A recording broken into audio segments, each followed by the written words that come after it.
Ladies and gentlemen, welcome to episode 34 of F1 Philosophy, where we engage in erudite discourse on the captivating world of Formula One. Today, we turn our attentions to the upcoming spectacle on the Persian Gulf. Yes, the Qatar Grand Prix beckons with promises of thrilling competition beneath the desert sun. We shall explore the nuances of this unique circuit and its influences on both strategy and performance. Moreover, we find ourselves at a fascinating juncture in the realm of motorsport governance. Unfolding at the FIA's headquarters are narratives of intrigue and discord. The tensions are palpable, causing a stir in the paddock and beyond. We shall delve into these undercurrents with a discerning eye, examining the myriad complexities they present to the sport. Central to this unfolding drama is the enigmatic figure of Ben Sulayem. His leadership amidst controversy invites scrutiny. We shall ponder the implications of his decision and the future direction they might chart for the FIA.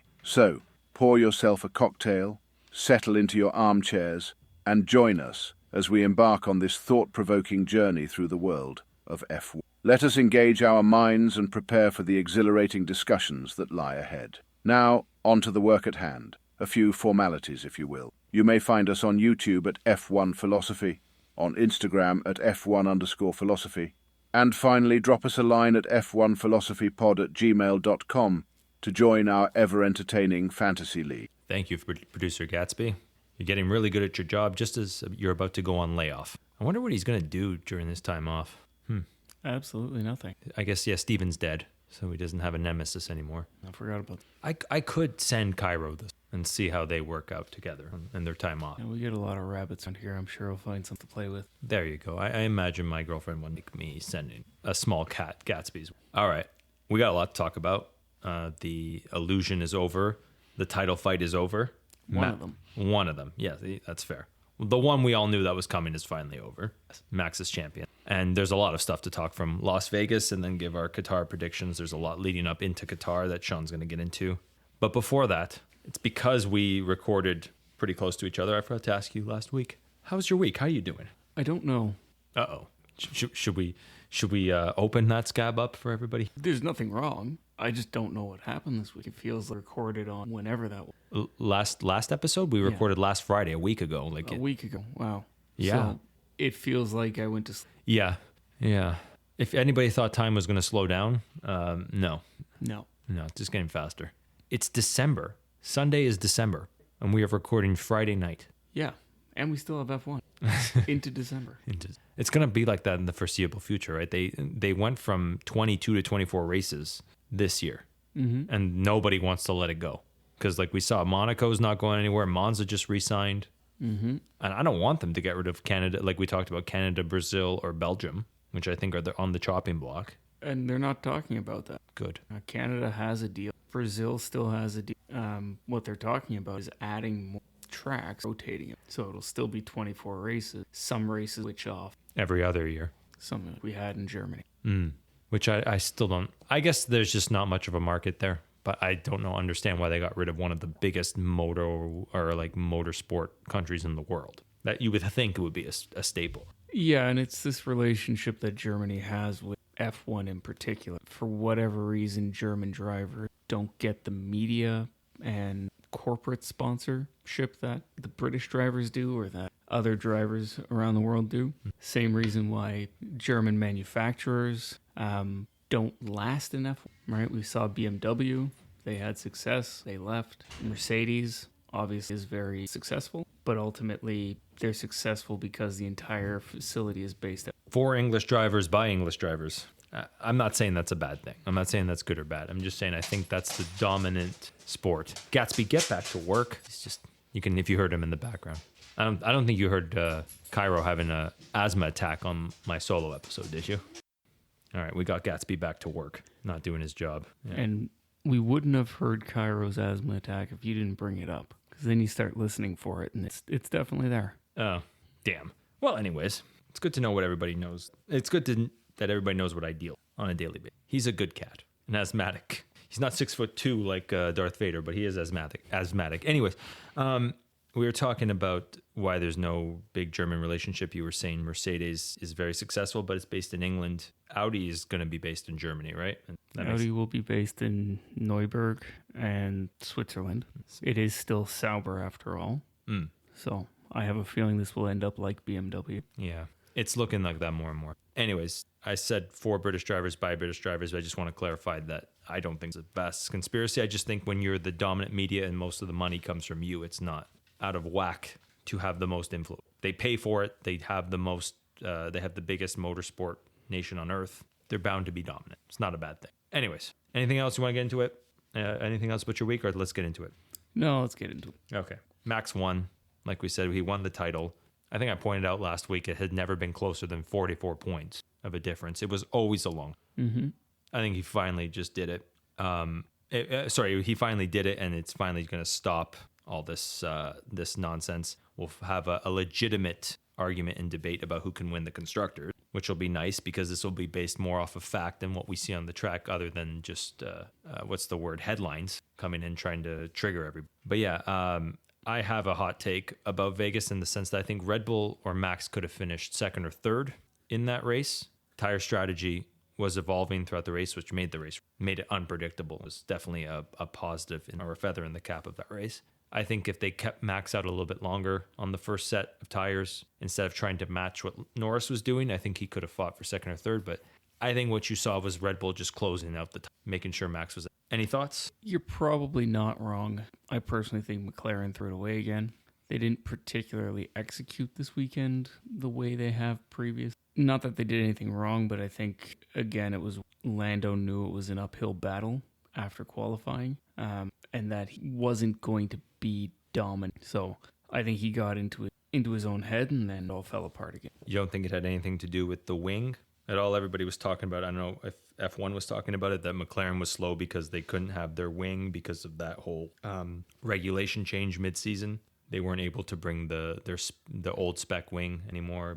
Regulations had changed. I don't, because that regulation changed mid-season. They've had a fast car since that changed. It's people making excuses. Red Bull didn't. They brought the Monza spec wing and then hacked it to pieces to get less drag. There are ways to do it. You have to create brave, take chances, and it doesn't. McLaren was do that. No, it seemed like damage limitation for the constructors, which they kind of did. Yeah, they did okay. I think the real thing they were lacking was the lack of tire advantage. They've had such advantage at the end of their stints throughout the season. I think that was their real advantage, not necessarily their speed. If you look at qualifying throughout the season, they've had some poles, but not a lot. Yeah, and that could come down to track time. The fact that Exactly. Go on. Yeah, it was warmer on race than it had been weekend, but it was still very compared to. Yeah, and I was just going to say, I almost butted in, but I was just saying nobody had the advantage. And at times, like you saw with Ferrari, you went from high temperature, great reliability on the tires, great length on the stints, and then in a lap, it's graining. Like you saw with Leclerc. Leclerc's chasing after Russell within a second of Russell, and then all of a sudden, I have to pit. Mm-hmm. And yeah, that's something I think nobody. But yeah, it shows that McLaren's real advantage has been that, and they didn't have it this weekend. Yeah, it's good, and this will get into our second point. We'll mix points while we talk about this. We'll talk about Max being the champion, and it was good to see Max afterwards talk to Zach Brown and sort of talk to Lando, saying, "I didn't have the best car, did I? Yet I still won." I like that. Because it should help Lando and McLaren if they really reflect on what he said and think, okay, we've been complaining that Max has such a dominant car. That's not why we're winning. He hasn't had a dominant car since maybe Miami, maybe Spain. I don't know. Somewhere in between there, he lost a car. Still won handily. Yeah, and I think the comments he made were fair. You know, he spent most of the year kind of brushing those comments off. Okay, yeah, well, we'll see. We'll see how it unfolds kind of response. He doesn't like to talk to the media, so no cared responses were. But now that the title fight is over, why not stick? Max doesn't. But it's good for them. Yeah, really reflect on this, because next year there's a good chance you will have the best car for most of all the season. Based on what we're seeing now, things can change. But there's a good chance you will have the best car for 99% of that, at least in terms of tire management. You're referring to McLaren. McLaren, sorry, yes. So you have no excuses next, but Max could still pull something out. Max could still pull out special wins. You have to be on it every single race. Red Bull's strength is being just this machine that just produces wins, produces a great car in periods. Yeah, and we'll see if that happens. McLaren has had competitive cars but not started. Last year was abysmal at the start. This year was not as bad, but it still took an upgrade to proper competitive. So perhaps there is the momentum now to say they start next year, and perhaps next year Red Bull doesn't start. Or they do. It could go either way. Absolutely. Yeah, you remember Vettel's, like I've talked about this before, I think this season has been more 2012 Vettel or even 2003 Schumacher, where it seems like the king is on his last legs, like he might fall. The next year doesn't look promising. Like 2003, Raikkonen only lost by, I think, 2 or 3 points. Alonso lost by 3 points in 2012. And then next year, both of those teams came out and destroyed everybody. Like Schumacher won 13 races, Vettel won. It could happen. This could very well happen. Yep. We're assuming Red Bull's going to keep getting everything wrong. But what if they get it right again? And they absolutely, but we'll see. I wonder how much Red Bull got scared by this season and maybe starts thinking about 26 more than 25 and maybe sacrifices next year. Like you said, there's a development schedule here. There's something in place and maybe they got it right. So yeah, we will see. Yep.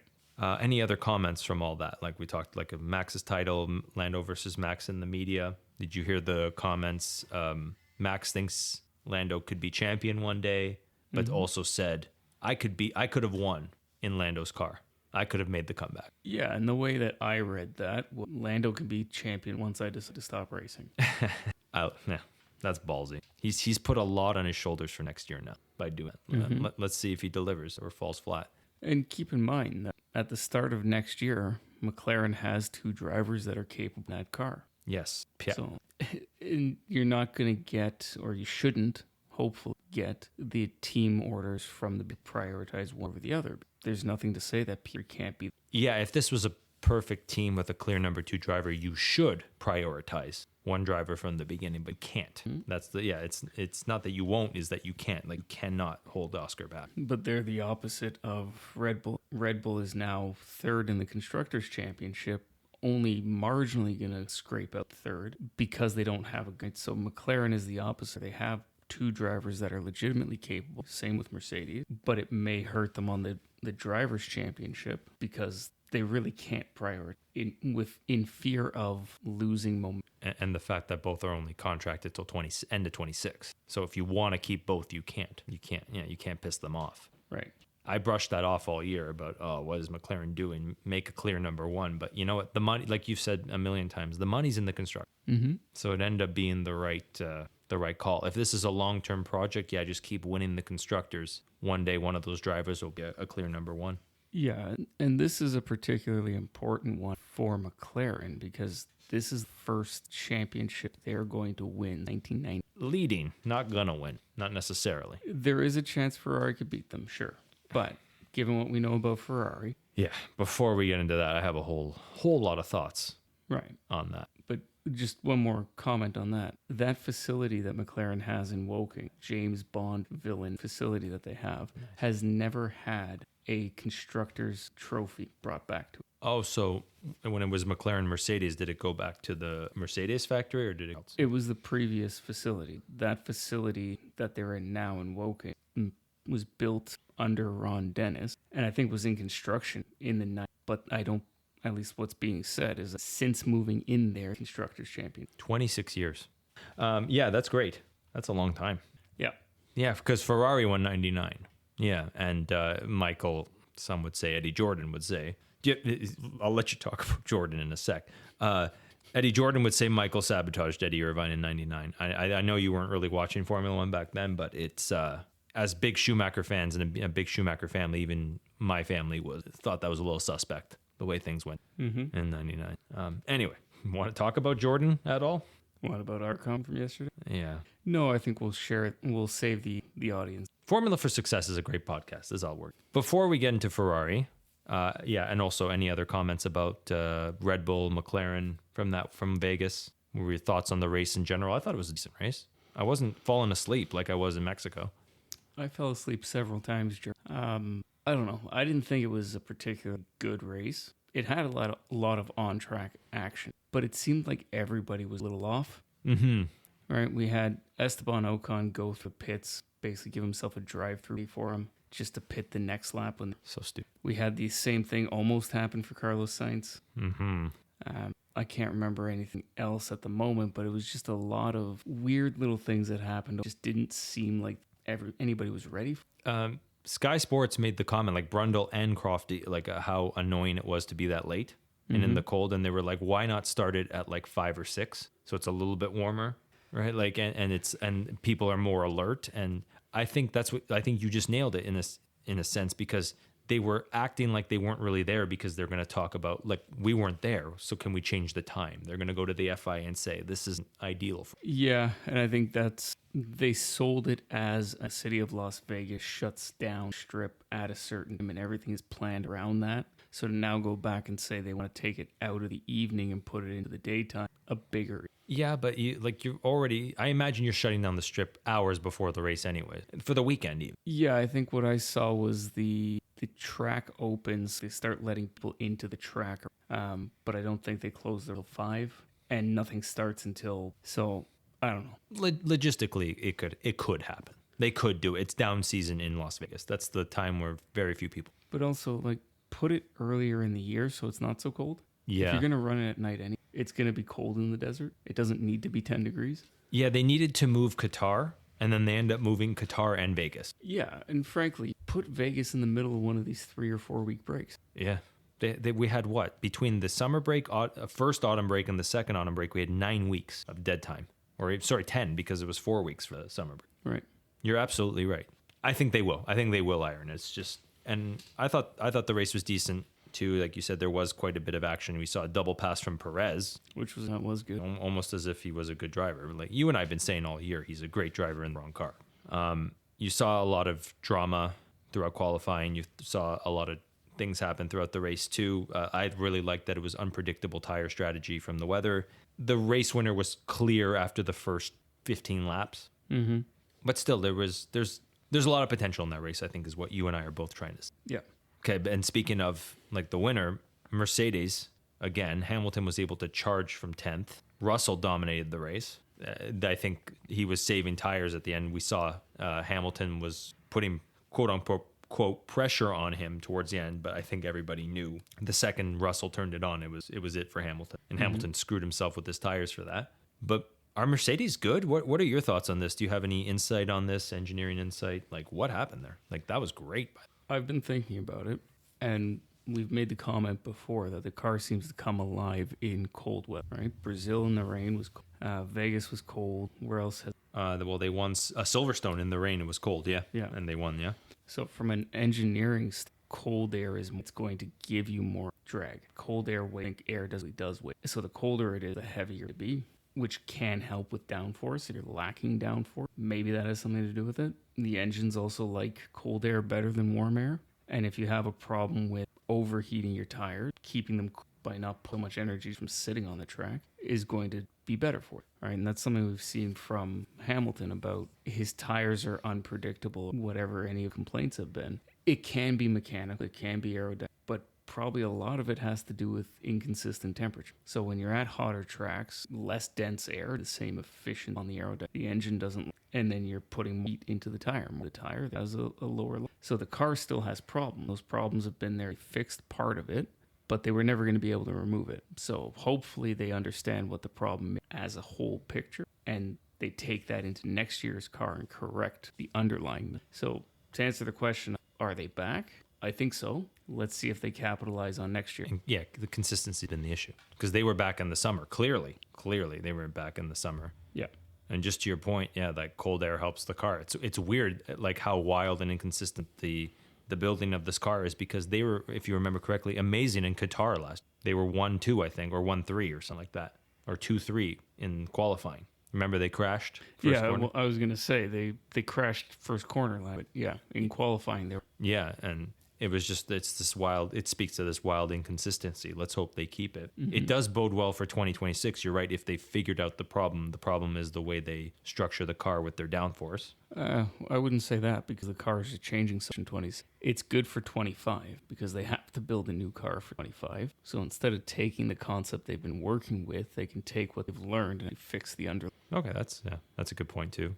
I was going to say, because it seems that they always have a really fast engine. So when they figure out the problems like they did in this weekend, they were insanely. Yeah, but we can also look at it as they have a good engine now. This engine has been frozen for a number of years. And the people who worked on this engine, let's say the big names that were critical in getting it where it is, are no longer at Mercedes. I think, you and I talked about them early season. Some of them were fired, some of them went to Red Bull, right? I don't know that any of them were necessarily fired, but a number of them did go to Red Bull. That'll be interesting for 26. Any other comments on Mercedes? Russell, he does these performances out of nowhere. It seems like the third last race or second last race of every season, he's really good. I think this is an Alonso type situation, and you can call it my anti-Russell bias. I think he's a good driver and a good. So when the car behaves, he's on it. When it doesn't behave, he doesn't have it. And like Alonso, that's to your point. That's a really good point. You didn't fix the car. I just drove it better. Russell's not giving good feedback. Yeah, that's a great point. That was which interview? Formula One Nation with Renault's old engineer, right? Something. That was Beyond the Grid with Moynihan at Red Bull. Yeah, who was one of Alonso's former. They might be the same type of driver. So yeah, we might see Russell as a champion if by accident he's in the right car at the right. Yes, good point. We've skirted around this. Let's talk Ferrari a little bit. What the fuck was that? Do you want to say something first or should I go? I hope it's less than 20-minute rant about this. So you talk first. Okay. Well, buckle up. I might take a washroom break just next part of it.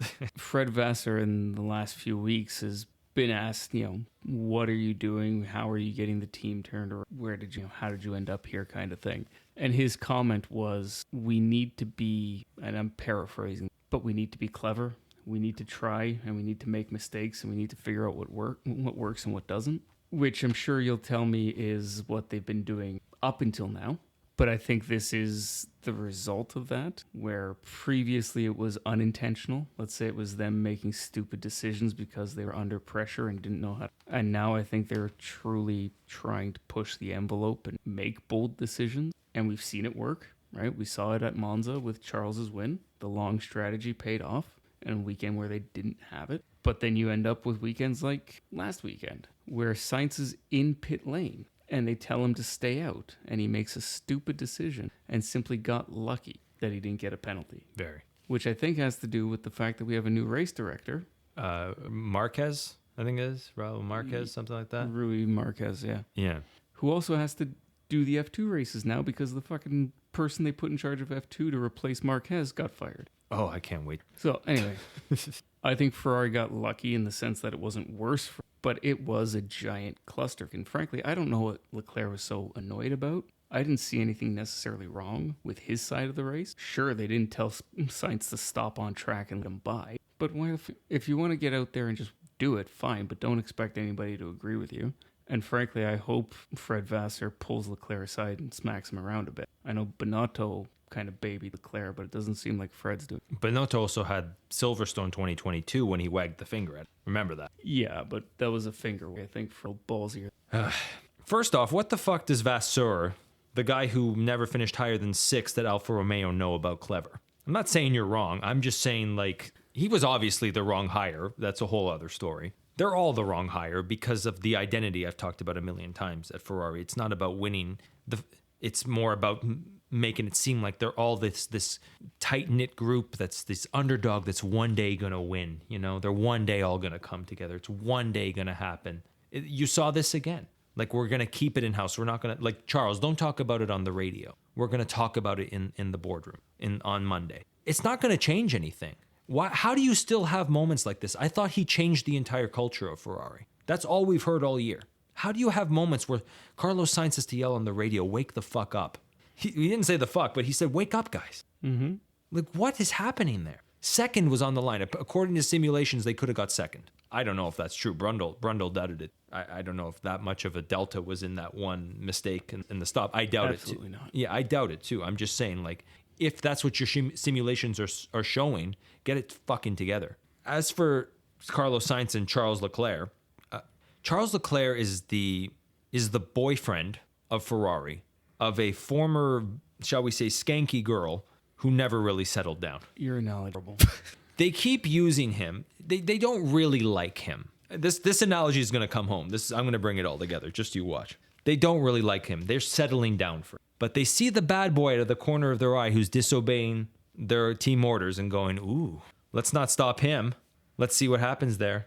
She's turned on because this bad boy is just driving her wild.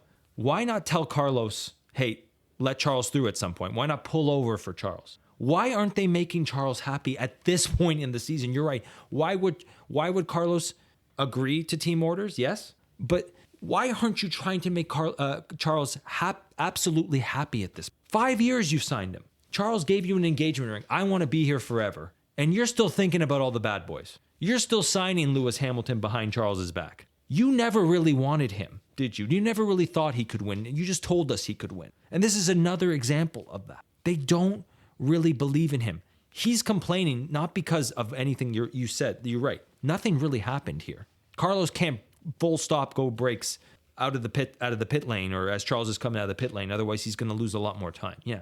But at some point, figure something out in that race. Charles's tires are up to speed. Okay, catch up to Carlos. He's going to slow down a bit. He's going to go past you. You were faster throughout the race. You're our guy. But he's not. You can tell Carlos, but unless you shut the car off on him, he's not going to do it. You're right. But how is this a situation that has happened a million times? How does this keep happening? That's what Charles is upset about. I'm not Charles's fan.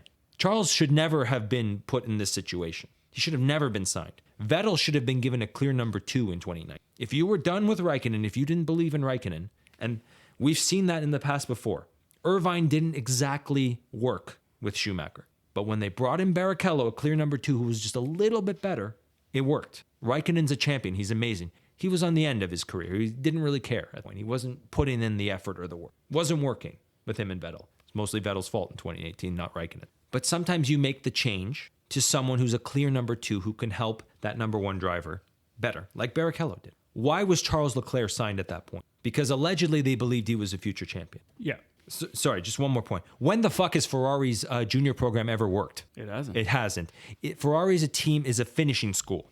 It's where great drivers who have won before go to win a championship. So the whole point I'm making with this scorned girlfriend or scorned boyfriend who's finally pissed, he's finally put his foot down on Ferrari and said, enough of this shit. I'm your man, right? Or do you still want to chase the bad boy? I think Ferrari still wants to chase the bad boy. I think Ferrari is never going to do anything. They're always going to look at, in the corner of their eye, at like Carlos Sainz who disobey orders, who aren't very good. Lewis Hamilton, they're going to sign on the decline of his career, even though allegedly they believe in Charles Leclerc. Why is he here? Why is this happening? Because they don't really care. They just want to tell you how great they are, like I've said before. They want you to think they're amazing. They want you to think this great thing is coming, but then you see this. And I go off for now 6 minutes with a silly analogy. Which didn't land. Didn't? No. Okay. Well, maybe our listeners will see what I'm talking about. I have an unrelated one to F1, but definitely related. Who hurt you? Are you okay? I had a hard time in my 20s realizing girls like bad boys. Anyway. Who hurt F1 that you're asking? So, Charles Leclerc. I never understood it. He was good in F2, sure. F2 champion, right? I didn't necessarily see anything outstanding when compared to other F2. But okay. He's a Ferrari driver. Ferrari is a passionate group. So they get excited about one of their young drivers winning. So it makes sense to put him in F1. Absolutely. Put him in Alfa Romeo. We've talked about this before, and I'm not going to go into it. Mm-hmm. It was a good point about that, yeah. And then you prematurely sign him to... And he does good, but not good enough. And I think Ferrari is too emotional and always has. And that's been Enzo Ferrari's legacy. It's more about emotion than the actual numbers, right? He turned down insane amounts of money that would allow him to go racing simply because he wouldn't be allowed to. He won. You're talking about Ford trying to buy Ferrari. Yeah. And this sums up Ferrari to this day. Enzo Ferrari has been dead for decades. Longer than we've been alive, you and I.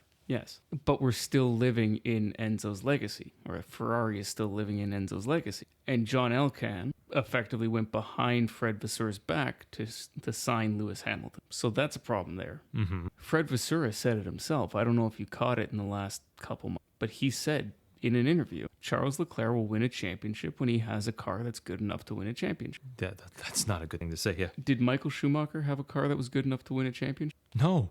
He was within points of a title fight in 97 and 98 with a car that was routinely a second behind in qualifying. You're right. You're right. They put so much faith in Charles Leclerc, who is a good driver, don't get me wrong. If we're saying guys like Danny Rick, who 8-time Grand Prix winners, are good drivers, then we have to include Charles in, because I think Charles is up at 8 or 9, something like that. Austin was 8. Yeah. Yeah. So he's a good driver, but he's not a savior never has been. He's a pretty boy. Mm-hmm. And he can win races. So it makes sense. And he was told, or it's not he was told, the Ferrari fans were told that he is their savior. So without fail, they treat him as. But if the team principal is coming out and saying he doesn't have a car that's good enough to do it, he's not the person you need to focus on. He's not the person that's going to do it for you. Because for someone like that at Ferrari has never done it. Right. Yeah. And that says it all. Like, we're supposed to just believe. Like what? It's a wish that you have in mind that one day he's just going to win the championship? Like, what the hell is this? Yeah. But at the same time, it implies that he's not capable of building that car. Yeah. And that's always what Ferrari has needed, a builder. Lauda, Schumacher, right? Mm-hmm. Even to a lesser extent, Raikkonen and Vettel. More Vettel, I would say, than Raikkonen never gave. Raikkonen, I don't know, is a developer. Raikkonen is a give me something with till they fall off. Mm-hmm. Right? So in the case of Germany 2005, literally. Yeah. But everybody that I've heard talk about with Raikkonen has said more the same thing. Great guy, very direct, you see in interviews his personality, but he's a worker. He loves to be in the car. You give him a car and he will drive it until it breaks and not provide a whole lot of feedback, one way or the other, good or bad. But he'll get good times out. And he did at Ferrari. And you were always pointing out in that time when I was, I would say 2015 to 18, you were always pointing out to me, and you were very astute, that Ferrari was not being fair to him in strategy at that time, where I was always shitting on him, being like, oh, he's nowhere near Vettel. What is he still doing there? And you're like, just leave him alone. He's not being treated right. You're absolutely right. Because we're seeing it now with Charles and Carlos and they're way worse than Kimi ever was. Mm-hmm. And just as a point, I already went off on what I think of Charles Leclerc and Ferrari in my last rant, solo episode, Last Therapy. But I'll just say this, in now 5 years that Charles has been there, 8 wins. They gave up on Vettel after year 4, actually. They gave up on Vettel on year 4, between year 4 and 5, 14 wins. Did he have that? Started there in 2015. So 2015, 16, 17. 18, he blew that title. We all agree. He shouldn't have slid out in Germany. Yep. That was his fault. But it was also Michael trying to kill Jacques Villeneuve in 97. That was his fault too. Mistakes happen on the way up, and you just got to give that guy more time. But they gave up somewhere between year 4 and 5 for Charles on Vettel. And in that same time, Leclerc has won 6 less races and blamed the car the entire time. When Vettel inherited that car from Alonso, it was fucking terrible. Yeah, and I guess that's something that I forget too. Like, that car did come Alonso, and Alonso did absolutely nothing. Nothing. He had the best car in 2010 and 2012 and blew both titles. Yeah. Red Bull was struggling, especially 2012. 2010, I think, was growing pains between Vettel and Weber and a young team in Red Bull. But 2012 was legitimately an unreliable car for that time. Yeah. Anyways, I could go off on that for a million years. How did it not land? I thought it was a great analogy. Anyway, you want to just tell everybody what happened with Alpine and Gasly? Yeah, it was unfortunate. He qualified really well. That Alpine seems to have the same characteristic as the Mercedes. It works well in cold temperature. Put it on 3rd place, looked to be able to hang on to and then it quite literally went bang.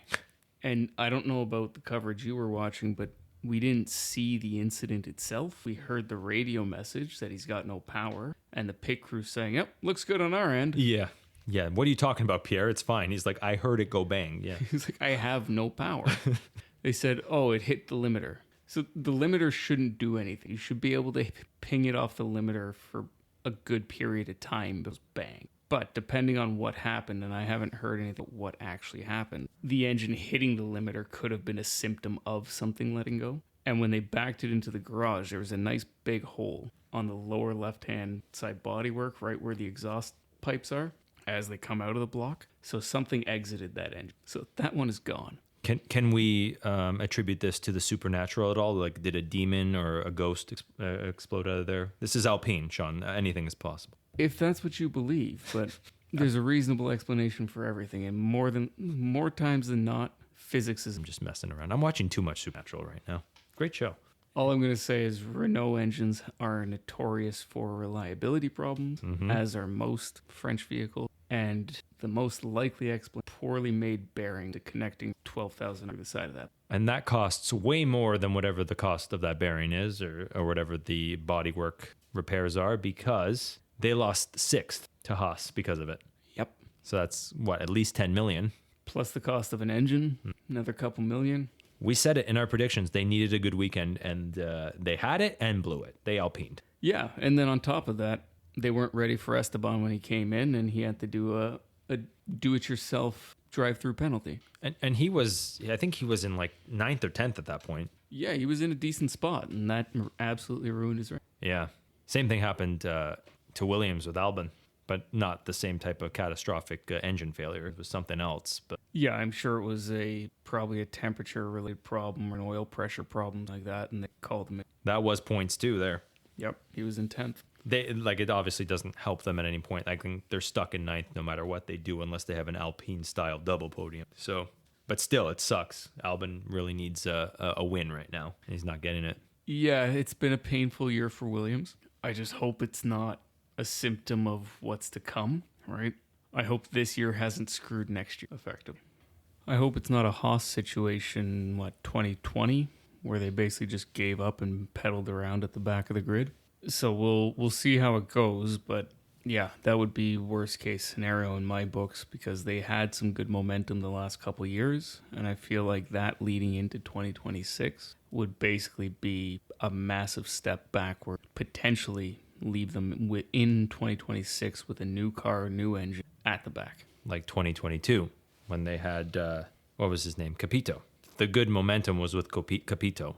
And I think you and I have talked about before how Vowles might have fucked that all up. I don't think he helped it. Yeah. I think from a system standpoint and infrastructure standpoint, he's improved what they're capable of. But I don't think he's made the team as a whole better. You can have all the nice shiny toys in the toy box, but not know how to use them. Mm-hmm. Capito was the best of both worlds. Vowles' legacy, too, you and I talked about this a lot, was Franco Colapinto. Which, through no fault of Franco's, is a mistake. Yes. Unfortunately, yeah, because now you're fucked in the constructors, and it's nothing he could have done. Couldn't expect him to come in as a rookie, and a rookie in F2 this year, and save your team. Yeah. And he's done some good races, some good steady races to start, but this is now his slump a little bit. But I want to go to bat for him.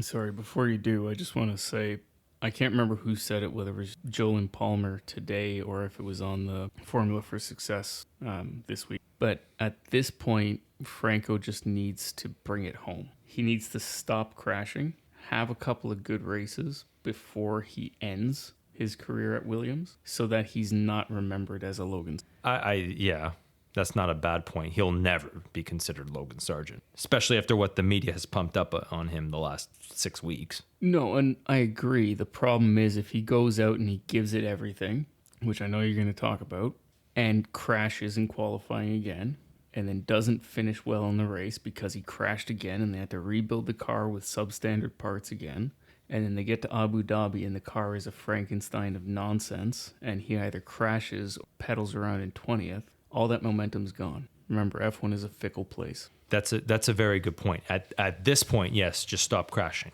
Yeah. Because I would say that crash this weekend in qualifying, they wrote him off for Red Bull. They're saying, oh, that's ruined his Red Bull momentum or his Red Bull chances, right? I would argue the exact opposite. You now have a driver who can push it at times. He'll go for it. He'll make that rookie mistake now. This is what he should have been doing this whole time. But he was put into this like impossible task. He's the John Wick of Ferrari. This is going to land. Not Ferrari, of F1. Damn it. It already didn't land. He's the John Wick of F1. he's given in this impossible task. Come in for 9 races and save a team fighting at that time, if you'll remember. 6th was a possibility, a very distinct possibility. They were only 12 points behind Haas going into their strong races. And he was given this task, hey, like, bring us up and do your best, but don't be a rookie for some reason. Don't be someone trying to test your limits, trying to be the best you can be. You saw that in qualifying this Saturday. He made a mistake, or I guess it was Friday. He made a mistake trying to push it, and he didn't know how to handle that turn that he took. He took the wrong turn, couldn't correct it, and crashed into the wall at 50 G. That was a big hit. Yeah. Worse than Schumacher's Saudi Arabia, I found out. That was 33 G. Yeah. No, 50 G is massive. We haven't seen something like that since Magnussen with Renault at Spa or Romain Grosjean in Bahrain. Verstappen's 64 G at Silverstone. Yeah, good point. Yeah. Apparently Yuki this year did a 62 G in Hungary, but it was just a big bounce, so it wasn't as bad. Yeah. Okay, yeah. But apparently that was a lot. A G. Anyways, I'm proud of Franco for going for it this weekend. I've been talking about how important this whole year it was that Mick made those crashes. I can't now sit here and say that isn't a good crash for Franco. He'll go for it. He's trying to be better now. I'm fully in his camp after this crash. Yeah, and I give Franco a bit of shtick for his crash in Brazil because he got up on that curb in the rain, which is a bit of a rookie move. But I agree with you. What we saw in Las Vegas was not inexperience per se. It was pushing the limit. Because if I'm remembering it correctly, clipped the inside apex of the turn. He hit a concrete wall effectively. He got too close to apex, which then sent him directly to the opposite wall at 50 G. Yeah, and it's because he took the wrong line, because it was a chicane, an S. He took the wrong line into the first one, so he clipped the wall and then went. Yeah, he ended up too close to... Yeah. Yeah, and that's fine. And yeah, you're right. Williams now, they could be set back many years with all this costs if Franco keeps crashing. But that's not his fucking responsibility or job. No, you're absolutely right. And I'm not a huge fan of vowels, but he said it today, and I think it's a reasonable thing to say. They were asking him, what do you do now at this point? Is it just, guys, keep the cars in one piece till the end of the year? And his comment was, no, it's practice, go out there and make sure the car comes. But in qualifying in the race, you have to do your job. And your job is to push the car to the limit, so go out and do it. And if you crash, you crash. That's a good thing to say. Yes. But at the same time, he should be saying, yeah, like, we're stuck in 9th. Let's just do what we can to not make this worse. But that is a good thing to say. Takes pressure off of Franco. Mm-hmm. And yeah, maybe teams should take chance. Like, maybe he definitely should be at V-Carb if they're thinking about him. Not Red Bull. Why not V-Carb if you think he has that talent? I think so too now. Yeah, and frankly, I think if somebody like Christian Horner were to say that to Checo, maybe Checo wouldn't be doing so. Because, like, do your job. Like, don't worry about it. No, Checo, go push the limit. If you end up in the wall, good. I don't want you out in Q3 because you just can't fucking get around it. Q3, Q1. Yeah. Sorry, Q1, yes. Yeah. I think that's, and we've seen it again.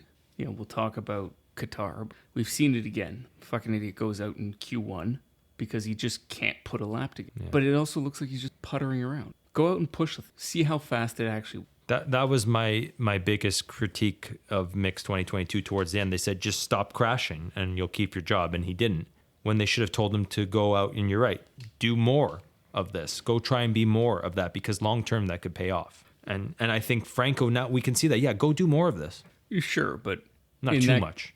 No, but in that case, Haas's mandate was to not spend money. Well, Williams is at that point now, too. Williams is at the point where they physically can't make parts.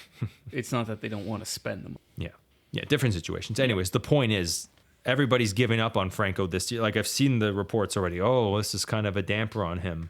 No, if anything, like, this is why the media gets things so wrong. This is why we need Formula One philosophy, to say the exact opposite. No, this is great. There's now potential.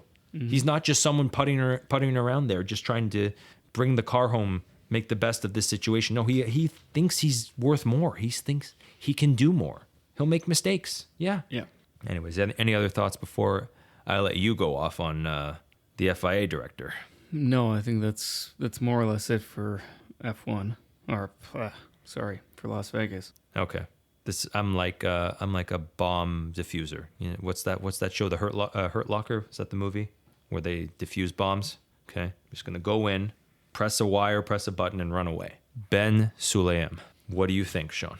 I said everything I need to about him last week. I stand by that statement. This week, Tim Mayer came out, who I didn't know who he was. I'm sure you don't know who he is. No. I'm sure most of the people listening to this don't either. He is a steward, so a race steward, who has been with the FIA for 14 years. 14 years as a volunteer. We talked about this before. These stewards are volunteers. They get their expenses paid, but they volunteer their time to do what they do. And they have to know and be involved in the FIA intimately. This guy's been doing it for 14 years. He got fired by text message from one of Ben Sulayem. I can't even pronounce it. Gatsby did a better job pronouncing it. Sulayem? Sulayem. Something. Got fired by one of his assistants through text. Jeez. And he wasn't really told why he got fired. But Tim Mayers is fairly certain it's because he is on the board that manages the U.S. Grand Prix at COTA. So he's one of the people that's responsible for arranging, setting up, facilitating the Grand Prix in Austin. And there was a track invasion at the end of the Austin Grand Prix, to which what's the word I'm looking for? What do they call the group that runs the race? The promoters. Oh, there. Sorry. The promoters got fined a considerable amount for not preventing the track, right? And the issue is not somebody got on the track when the cars were at racing speed. It's that people got on the track before the last car was off. Same thing happened in Canada. And the Canadian promoters were warned and basically told if it happens again, there will be in COTA, they were fined. Fairly large fine. So through the right of review is part of all of this stuff. The FIA, right? The teams have it if they get a penalty, all that. Tim Mayer had to present their right of review. He didn't create it, but he's on the board that manages that. So he was put in front of the FIA to present the right of review. And basically it was, look, the precedent is set in Canada. First time offense, this similar severity, no fine. And the FIA ended up overturning the ruling. They got a warning, didn't have to pay the fine. Apparently, Benny took offense to that. I don't know why. There was nothing in, and this is me paraphrasing Tim Mayer, there was nothing in the documentation that personally attacked the FIA president.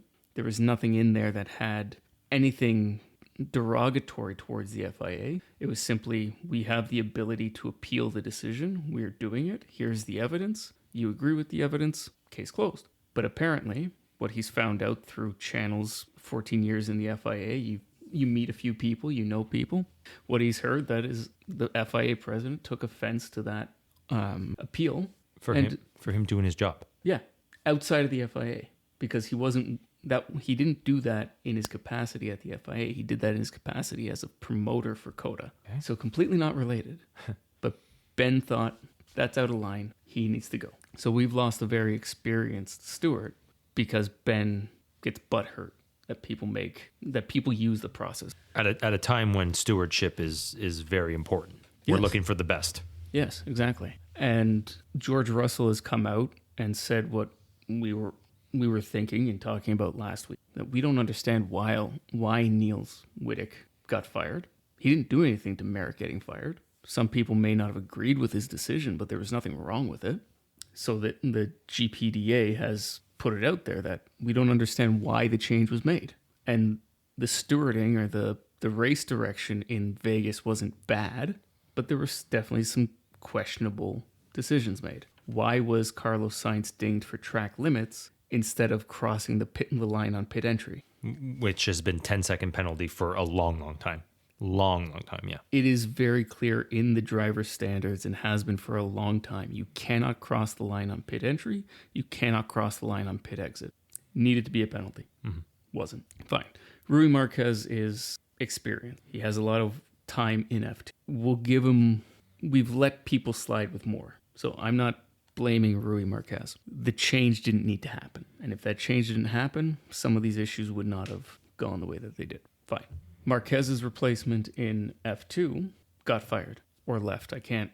Either way, he's no longer there. So now they're running out of people to actually do the jobs. So this weekend in Qatar, Rui Marquez is basically working 16-hour days because he's got to do all the F2, F3, F1 Academy, and F1. Jesus. The last person to do that was Charlie Whiting. And Charlie stopped doing that 10 years before he died. And I say it that way because he died at the Australian Grand Prix. He didn't retire before he died. He died doing his job. So he stopped doing that 10 years before he died because it was too much work. And now you're forcing these guys who already are very overworked and very scrutinized because you keep firing them for stupid petty shit that doesn't reflect what Ben wants in his view of what the FIA should be. Right. And Tim Mayer even said it like, yeah, okay, he's got this personal vendetta against swearing, which we're all adults. We can use whatever language we want. Mm-hmm. And yes, the rule book does say that you should refrain or you must refrain from using foul language. So it is a rule,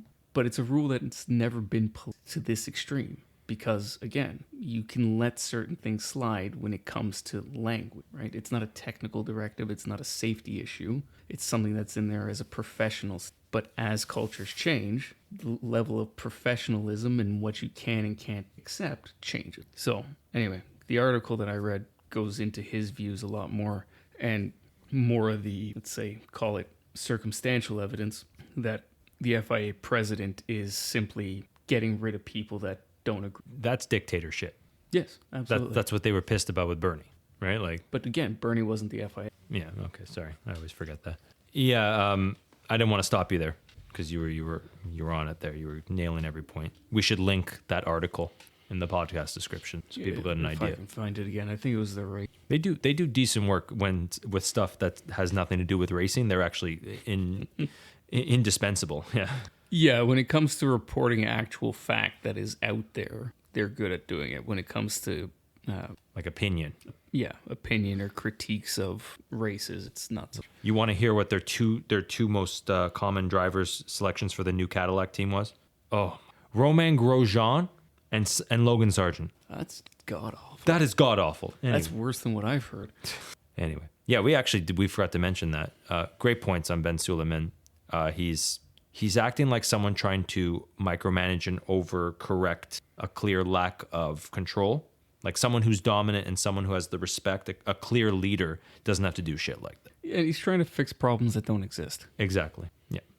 This is the main basis of Ayn Rand's Atlas Shrugged. When people who don't create take over things that other great people created, they often micromanage it to a point where it's very destructive without realizing. Mm-hmm. And he's doing that with like if there's a lack of stewards, this can get way worse than it is. You're destroying the people who are the foundation of the sport. Yeah, and you're getting rid of long-serving stewards. Exactly. How are you going to attract people into it if they're seeing the outcome of it? Yeah, like you said, there's no market forces putting the best in place, right? Like right. If you're just getting rid of good people, there's no incentive for good people to come in. Right. Yeah. Do you want to talk about Andretti quickly? Like it was. We talked mostly last week. Everything that need to be said. I think. Yeah. I mean, we can talk about it. I'm almost glad we didn't record this earlier because I feel like at that point I could have talked about it for 2 hours alone. Mario came out to kind of stem some of the conversation about, now that Michael's not involved is why the FIA accepted it. And he came out to kind of say, no, that's not why it was, but inadvertently said, yeah, that's totally why it was. His comment was that it's not the only reason. Well, the better comment would have been to say it's not the reason. Yeah, I said it to you in text. I said, Cadillac F1, tell me that you hate the Andrettis without telling me you hate the Andrettis. Yeah, we're going to use all your facilities and resources, but we're not going to put you in the car.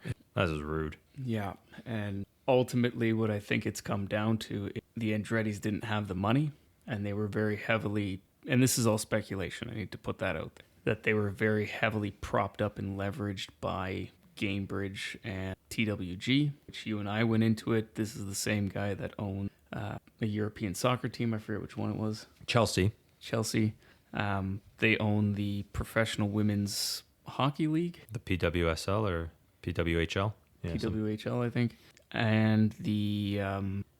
Dodgers. The Dodgers. And I somehow ended up on an SEC registration list for the guy that owns the overall corporation, and it's like 15 pages. It's insane how many of these are attached to it. But at the end of the day, Taurus is the last name, so he's part of that, and he's going to the team through the Andretti facility under the Cadillac name. They're looking at Ferrari engines. Oh, God. It's not official, but it turns out the reason for that is because Mercedes is at the limit. Oh. They are out of capacity to supply further teams. Honda will be supplying Red Bull and Austin. no, they'll be supplying Red Bull and RB next year. Oh, that's right. Yeah. Austin in 26. Ford and Red Bull are linked, so it's not likely they'll want to provide engine. Austin and Honda are an option, but Austin's partnership with Honda is as a manufacturer team. So same thing, they may not want to, and it will ultimately come down to if Ferrari says no, then the FIA will need to get involved and force one of the remaining teams to take them. This is the situation that was created with Braun DP and how they ended up with these engines. Any team that's allowed to be on the grid cannot be left without an engine. So at some point there is a decision made, right? Likely it will be Ferrari. At least that's what Mario Andretti says, because he still has a relationship with Ferrari.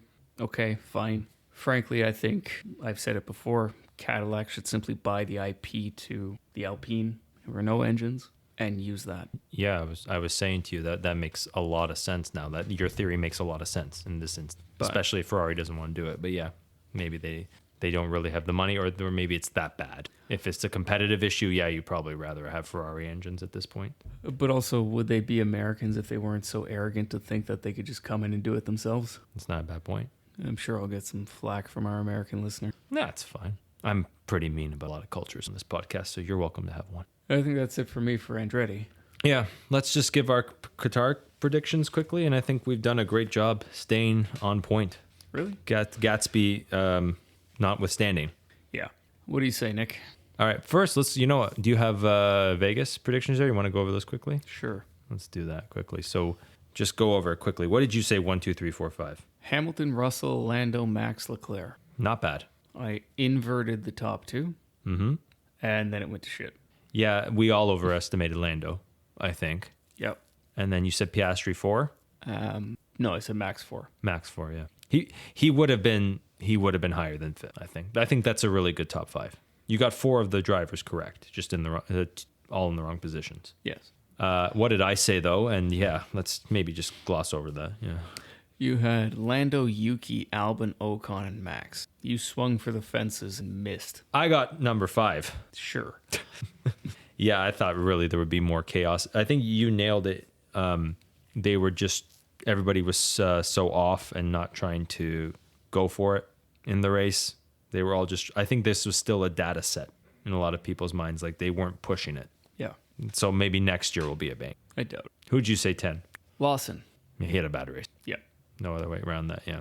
You had Hulkenberg. Who came 8th. He had a good race, even by my standards. And then out on the actual 10th was Perez. Yeah. Anyway. Moving on. Exactly. And outliers, I guess, yeah. Sub 10 finishers. Mm-hmm. Yep. No, that didn't happen. No, 18 cars finished. Amazing. And then I had Perez and Lawson DNF together. Yeah. Which Perez is doing a lot of fighting with Lawson. Well, he knows who well, at 4 races ago, that was his main competitor. I think you didn't see that in Vegas because Liam's cooled off a little bit. Yeah, I don't think Lawson had a great race and Perez had a better race, but they were still fighting in Vegas. The double pass, that was almost an opportunity where they almost crashed. Yeah. You almost got your prediction right. Anyway. All right. On to Qatar. On to Qatar. So the sprint happened, sprint qualifying happened today. And like you said, Perez in no man's land. Yeah, absolutely. In 16th. Poor Yuki, I think, had an issue. Just couldn't get a good lap in. They sent him out too late. Sent him out too late. He got stuck in traffic. Probably still have a good race. This is Yuki's time. Yuki was really good around these races last year. So we'll see. And they looked pretty solid. And Lawson did okay. So the car is not bad. Yeah. Liam's just so up and down. His inconsistency. Like you and I predicted this early season with your charts. What did you call them? Where you broke down everybody's average and standard deviation. Yeah. Lawson always starts strong and then kind of just flutters out. I think we're seeing a lot of that, unfortunately. Yeah, I don't know. I'm a little more optimistic. I think it comes down to the car. The car seems to be a bit of an elastic band. Yeah, we did see that with Danny, where the delta between Yuki and Danny would be like 9/10 for Yuki in Yuki's favor, and then the next weekend it would be Danny's. Yeah, And we surmised that they gave Danny Yuki's chassis. Something like, yeah, we don't know. Anyway, yeah, outside of that, it was pretty standard, but it looks like it's McLaren's weekend. 1-3 in qualifying. So let's bring that to the race. And I'm just going to call it now. I'm going to call Lando Oscar 1-2. I'll call that now. And Max just does not seem to care.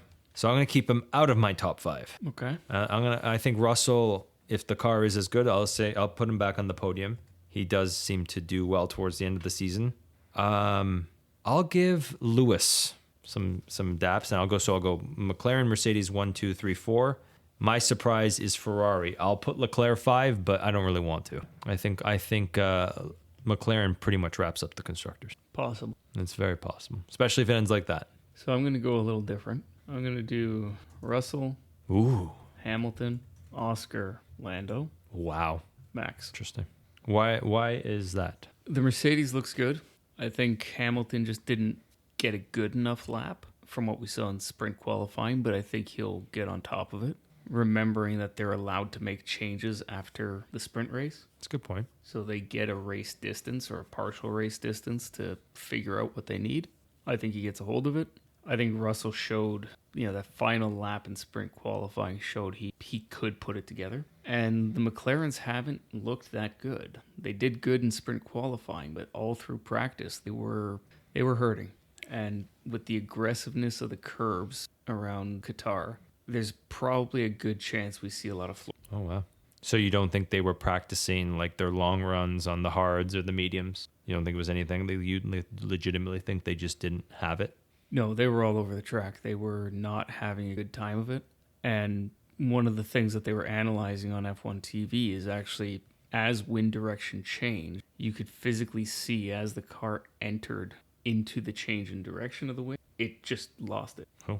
You could see it go mid-corner as the wind now comes parallel with the rear end loses traction and it goes. And that was plaguing both Oscar and Lando. But to your point, Oscar does do better at this course than Lando did, especially last year. This is one data point. Yeah, but still, yeah. Like if I'm just saying, if they're struggling, the one who knows this course better, Oscar, or theoretically at least does better, could do better. Which is why you're putting Lando fourth in my eyes. Or maybe you're just saying Lando screws up his start again. He's definitely going to screw up the start. And one thing that they did this year, so track limits were a bit of a bitch there last year, and they had to move that curb because of the tire life issues they were having. They fixed that this year by using the Austria Gravel. which is not Austria in 1945. Oh. The small gravel traps on the outside of the curb, right? Small enough so that if you're into the gravel trap, it's definitely a track limits violation, but it's going to slow you down and have to penalize you, right? And what we saw in practice was the McLarens running into that gravel, losing a shit. I think that's going to plague them the entire race. Interesting. You say my jokes are of poor taste. Anyways, P10. Should I go tried and tested? Should I go Hulkenberg or Perez? If he finishes 10th, if Perez finishes 10th, he's done. Well, we say that every week, but like, holy. If Perez finishes 10th, that's a great run because he's climbed how many positions? 6. Oh, yeah. Who did good here last year? You know what? I'll put the Williams were pretty good here. They finished ahead of the Ferrari, so I'll put Colapinto 10. Even though he's in a Frankenstein car? You're right. You did say that. So, well, you know what? I already said it. It's Colapinto. 20th to 10th. It's going to happen somehow. I'm going to go for Ocon. He looked like he had some pace, but ultimately it's not there for them. So we'll see. Do you think Gasly gets ahead of that? I do. So that would mean more than likely Alpine takes P6 back. Potentially, yeah. Potentially, yeah. Because we know Hulkenberg can't do better than 8th or 9th, yeah.